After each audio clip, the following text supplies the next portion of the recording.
Hello everyone. So I wanted to make another HyperBlock video for you guys, just as a sort of update as to what's been going on and the progress I've been making, which I'm pretty happy about. There's two main things that for the past few weeks I've been working on, and one visually you won't really see much of a difference. I mean, there's some differences visually since the last video, like I've changed some of the brightness of the textures around me just to, I don't know, look a bit more pleasing, I suppose. But really, like a lot of my time was spent on optimizing things, especially related to like general optimization, but especially related to like chunk properties, like updating the chunks, drawing the chunks, creating chunks, populating them with voxels, all that stuff. It takes a lot of time and still is kind of slow. I feel like that's going to be a pretty ongoing thing that I'll just be working on throughout the entirety of this project. But I still made a lot of progress that I'm happy about. Like, I opened up one of my old builds from a couple months ago, and it's crazy how much slower that went. Like, every time I entered a new chunk, which by the way isn't that big, like this platform here that I'm standing on is like a chunk and a half maybe, like, or up to there. This is probably one chunk. So every time I entered or left a chunk, it would stop for half a second, which is like insanely slow and obviously like not playable. So I've come a long way since then, which I'm pretty happy about. So see, I'm going right now. I'm going through like the boundary of a chunk, and there is sometimes a bit of a lag, but it's not too noticeable now. So I'm pretty happy with that so far. The other thing I worked on though that I really do want to show in this video that I'm really happy about is the lighting system. So my last lighting system was pretty primitive, so I had to sort of change things around. The main problem with it was that light, like as you could see, there's light coming from the sky right now, and it's basically programmed to like bring down a value of light, and if that goes through any semi-transparent materials, light will be deducted from it, and then eventually it spreads outward from this initial beam of light. And so you could see it sort of comes into this corridor over here, horizontally spreading, and coming out from those corridors, which is great, except that last system didn't enable light to pass through chunks. Um, and it goes from one voxel to the other, so you'd think going from one chunk to the other would be simple enough, but the way I did it before basically didn't allow that. So I totally threw that system out, and basically I searched online and found a really useful blog by the maker of the game, Seed of Andromeda, and they have a voxel game similar to Minecraft and similar to this one. Um, and basically, they incorporated a pretty efficient light system. But the interesting thing about it is that it included RGB components, which when I read that, I was like, hey, that would be a pretty interesting feature. I wasn't like, I wasn't planning for it originally, but when I read that, I was like, okay, that could be cool. I'm interested. So I thought of giving it a try. And so, just as a demonstration, here I have a couple corridors. And I know I'm not talking about anything hyperbolic right now. Um, but yeah, I'm happy about this lighting update. So I thought I'd show it off a bit. So yeah, I have some white lights over here. And that's cool and all. That's kind of how Minecraft works. Like, even if you had a torch, it would be this color even though it's made of fire. But with the red, green, and blue system, this is what a torch would look like instead, which I think it gives so much more warmth, which I think is really cool. It looks really cool to me.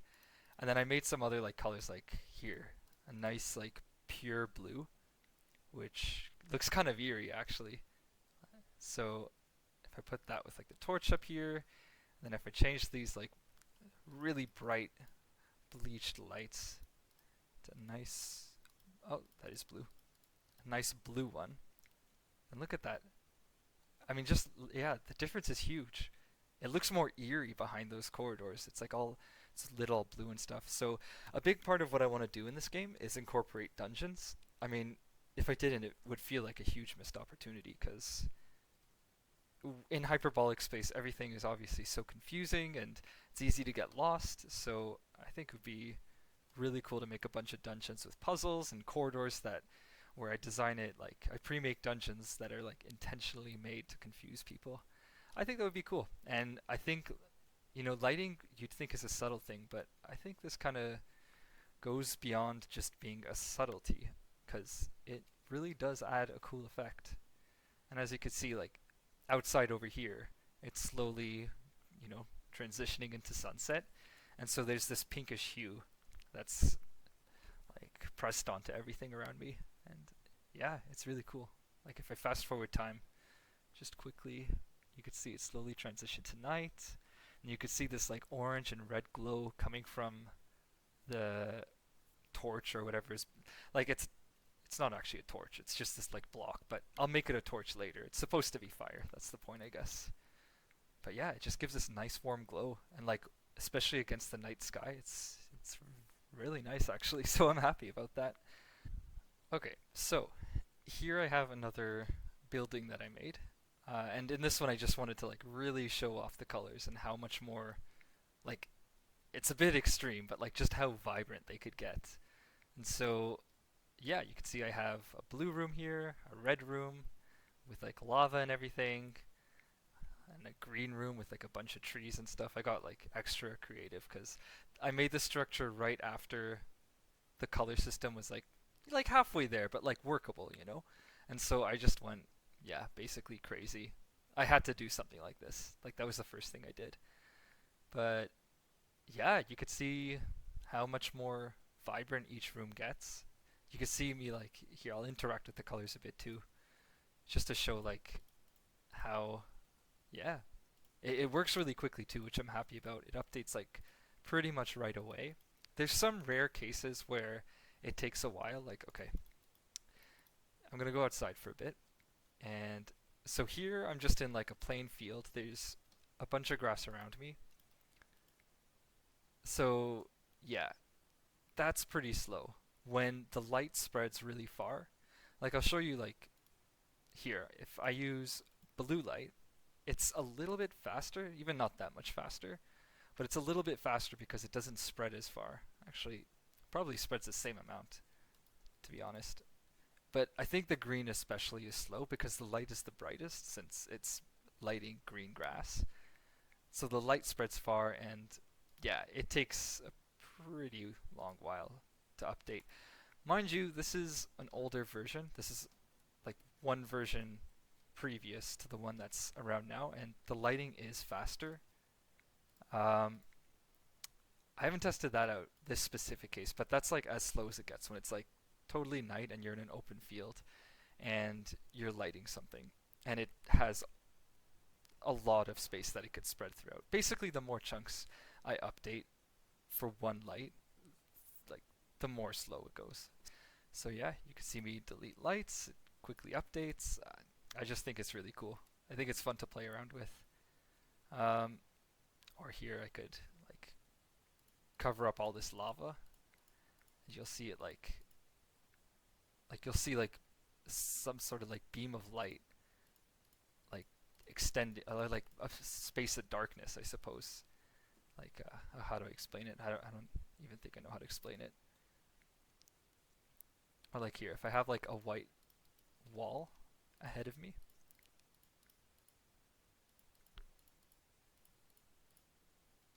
and I put a column over here, then it starts to darken exactly that spot, and then it lights around it. It's, yeah, it's a pretty cool effect. I'm happy with it. Like that. Like that's pretty cool. I don't know. I don't get why Minecraft doesn't have colors. I mean, I guess they have more content in their games, so you know whether like speed-wise the game could even afford it, I'm not sure. But I think it's worth it.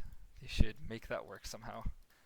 But yeah, I just wanted to show that off. So I guess before I end the video, I may as well answer some questions that people usually ask. First and most importantly is that this is in like 2D hyperbolic space, or like H2 as some people call it. So that means, like, for anyone not familiar with hyperbolic space, the insane thing about this space is that like you'll see that like I am moving through these rooms over here, and they seem to be at 90-degree angles with each other. So you'd think that over here there are 4 rooms in total. There's a pink one, a red one, a green, like a yellow one, and a green one. So if that's the pink one, then to the left of this green room should be that pink one, but it's actually this like cyan room. And then to the left of that is a blue one. And then only after do I finally return to the original pink room. So if you count it, there are actually 6 rooms between this column. Maybe I should have started with that in case anyone doesn't know what hyperbolic space is. But you can also make 3D hyperbolic space. In 2D hyperbolic space, okay, going around this column will have 6 rooms, but going vertically around this beam over here, that will be normal. That will just be like normal space where there's 4 rooms. There's this room, an upstairs, a one diagonal from me, and then this room ahead of me. Just 4 rooms. But in 3D hyperbolic space, that also has 6 rooms around it, which is just another level of crazy and mind-blowing. This isn't that, and I have my reasons for that.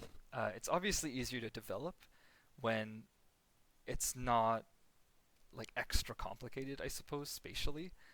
But the other main reason that that's sort of driving me to stick with 2-dimensional hyperbolic space is that the gameplay elements I want to incorporate kind of depend on it.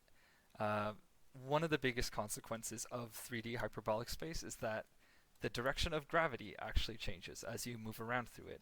So it's hard to explain, and I don't think I'm going to do that in this video, but things like that were kind of a deal breaker for me. And 3D hyperbolic space, it'll definitely have its pros. It's like another level of this version, basically. Like, I'm interested in hyperbolic space, so that to me is like even more mind-blowing than this is. But I feel like for my game, and based on what I want to incorporate in it, this is like a perfect compromise. It could maintain some groundedness to the space that I'm walking through, which was definitely a big factor for me.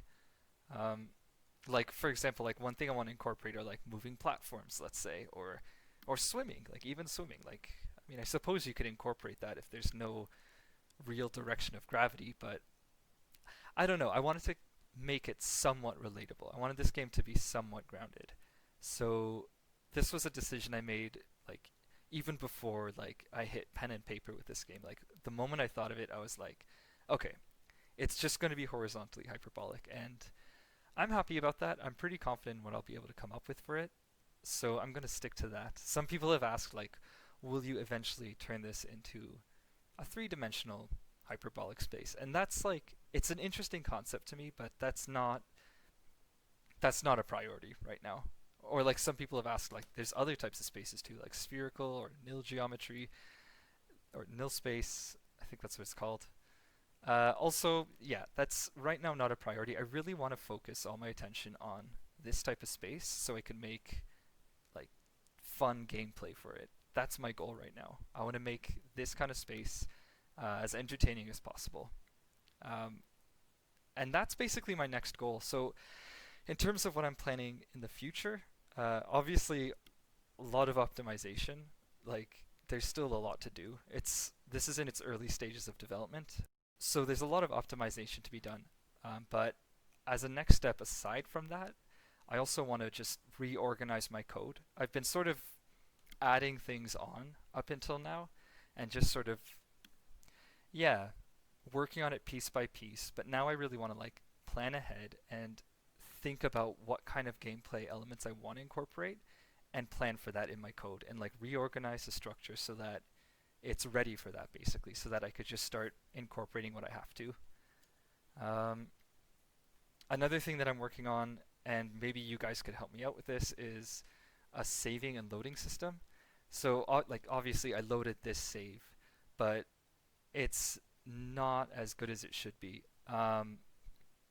Basically how it was originally was I was loading chunks from like individual files, but that was obviously very inefficient. So I basically am now, as of this point, loading the entire world at once, which is also really inefficient because if I'm a player and I've walked through thousands of chunks, like why, like if I'm just gonna play in like a small region in one gameplay session, why would I have to load that entire world? It would take, like, it does take a while right now to load. So I'm trying to think of a way around that. Um, Minecraft uses a system, like a regional system, where they have regions of 32 chunks by 32 chunks. Um, and obviously the 32 by 32 region is a large square of chunks. But the thing is, I don't know exactly how to incorporate that with this space. Like, okay, this is going to look choppy because I'm going fast through time. But like these chunks, like what would the shape be of a region? That's what I'm wondering. Like, how would I even organize that efficiently? So as of now, I'm loading the entire world that a player has saved at once, and with a small, like, this is just 6 rooms. Like, this isn't that big of a deal, but with, like, you can imagine it's gonna get pretty intense. Um, so yeah, that's one goal. Aside from that, yeah, I'm gonna keep pushing along. I want to incorporate a lot more gameplay elements now. Like, for example, just stuff like this. Like, if I walk on lava, I don't get hurt. That's, yeah, lava should hurt. So, I mean, that's easy to do, but like just stuff like that, I suppose. Swimming is the next thing I want to incorporate. Like, my water is just a texture basically. Like, this isn't real. This is this is not real water. But yeah, those are my goals. That's what's coming next. And people also ask about a demo and a GitHub page. Those will probably come up within, I think it'll be done like within a couple months. I just want to get this code nice and ready and usable so that it's at least decent. There's still a lot of stuff to work up on. There's a lot of stuff to clean up too. Again, like, I was just putting pieces together and sort of like improvising up until this point, but now I really want to like set it up for like how it's going to be for the rest of development basically. And yeah, that's the goal. In terms of like the actual release date, that includes like the dungeons and the gameplay elements and the abilities that I'm planning to include and the enemies and stuff. That is obviously like long term, no less than a year for sure. Because to be honest, I'm still new to this. This is one of the first like big 3D games that I'm going to be making. So I'm taking my time with this. I want it to be polished. I want it to be, you know, a good quality product basically. And yeah, I'm pretty excited to show you guys what's to come. And yeah, I hope you enjoyed this update. And thanks for watching. Bye bye.